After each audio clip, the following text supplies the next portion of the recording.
बिस्मिल्लाहिर्रहमानिर्रहीम, अस्सलाम वालेकुम। जिस धज से कोई मकतल में गया वो शान सलामत रहती है, ये जान तो आनी जानी है, इस जान की कोई बात नहीं। ऐं सिंध जे अंदर जेको सॼी सिंध जे अंदर पेंशन ऐं ॿियनि डिमांड्स मुतालबनि जी मञता जे लाइ जेको एहतजाज थियो ऐं 6 अक्टूबर जेको धरणो लॻो, उन जे हवाले सां हिकिड़ो ज़रूरी पंहिंजो पैगाम सॼी सिंध जे सरकारी मुलाज़िमनि ताईं पहुचाइणु चाहियां थो। मुंहिंजी गुज़ारिश इहा आहे त जॾहिं सॼी सिंध बंदि पई, एहतजाज कामयाब वञी रहियो हुयो ऐं 6 अक्टूबर जे धरणे जो ऐलान थी वियो हुयो, त कुझु ॾींहं धरणे खां अॻु में ॻाल्हियूं थियूं ऐं धरणो मुलतवी थी वियो।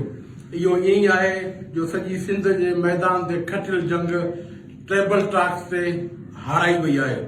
इहो ईअं आहे जो हिकिड़ो T20 मैच हुयो, यकीनन T20 मैच जीअं हुयो। 6 अक्टूबर ते धरणो लॻे हा ऐं ॿ पासे सिंध काबीना जो इजलास हुजे हा।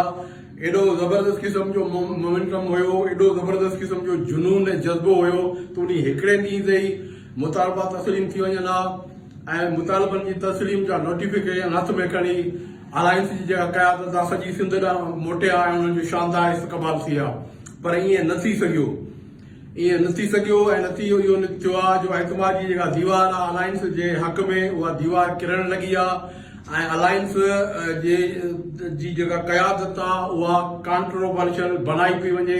उन जे हवाले सां हिकिड़ो ज़रूरी मैसेज अलायंस जी क़यादत ताईं पहुचाइणु चाहियां थो, सिंध जे सरकारी मुलाज़िमनि ताईं पहुचाइणु चाहियां थो ऐं ख़ासि करे सिंध एम्प्लॉयमेंट अलायंस जी क़यादत खे दावत ॾियणु चाहियां थो ऐं चैलेंज बि करणु चाहियां थो त तव्हां अचो, कराची प्रेस क्लब ते मरण घड़ी ताईं बुख हड़ताल जो ऐलान कयो।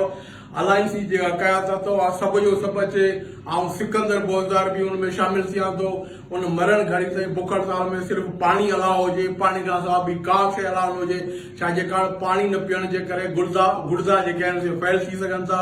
पाणी खां अलावा बाक़ी का बि शइ अलाउ न हूंदी ऐं असां मरण घड़ी ताईं प्रेस क्लब ते वेहूं। पेंशन समेत जेके बि मुतालबा आहिनि उन्हनि जी मञता जे लाइ उनमें पोइ हिकिड़ी शइ थी सघे थी त या त असां कामयाबी जो नोटिफिकेशन खणी पंहिंजे घरनि ॾांहुं मोटूं, या त असांजो लाश वापसि मोटे।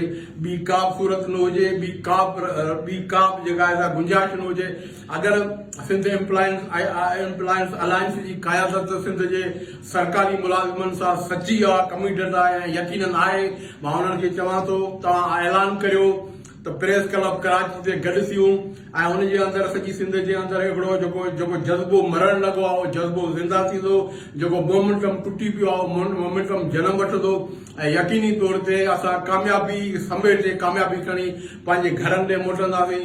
मूंखे यकीन आहे त अलायंस जी क़यादत मुंहिंजे इन गुज़ारिश ते गौर कंदी ऐं शुरूआती तौर ते सिर्फ़ु अलायंस जी क़यादत ऐं असां उते मरण घड़ी ताईं बुख हड़ताल ते वेहंदासीं।